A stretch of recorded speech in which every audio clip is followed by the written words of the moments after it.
Now, in order to understand Actionscript effectively, we have to understand first a couple of simple concepts. I'd like to introduce to you at this time the concept of data types. There are three very specific data types which you'll be using most often inside of Flash. And when we discuss in just a little while a little bit more about variables, you'll notice that we'll be declaring our variables as a specific data type. So in order to understand what I'm talking about, I'd ask you to open up your action scripting window by pressing F9, going to the window menu here, or to, if you have it available on top of your properties window, just open it up right there. The first data type that I'll be addressing is what we refer to as a string, or a string literal.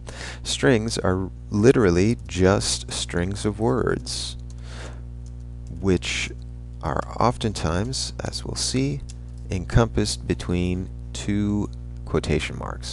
Whenever you have a quotation mark, Flash will highlight this a specific color. In my color coding preferences, I've used green for strings.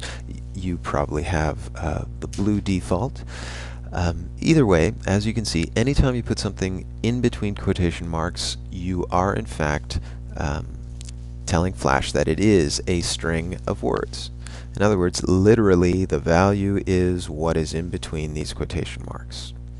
The second data type that I'm introducing to you at this point is very simply a number data type, and that is literally any number.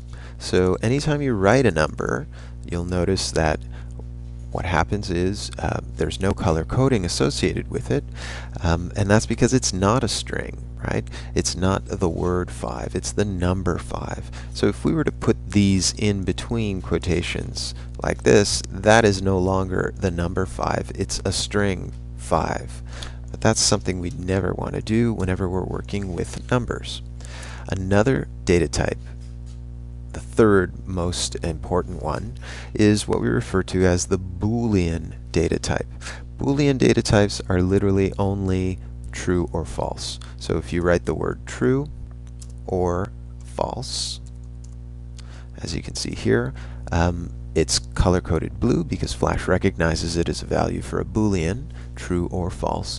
But also notice that it is not in quotation marks. If it was in quotation marks, then that would not be the Boolean value true, it would be a word true. It would be the same thing as my writing true to form as a string of words in here. Well, that's not necessarily something we associate with variables, Boolean variables especially. It's either true or false, on or off, 0 or 1. So that's a little bit about the data types. What we're now going to do is talk about variables and how we can use data types. Now, while all of these are valid ActionScript, we don't really work with ActionScript in this particular fashion. So let's talk a little bit more about variables.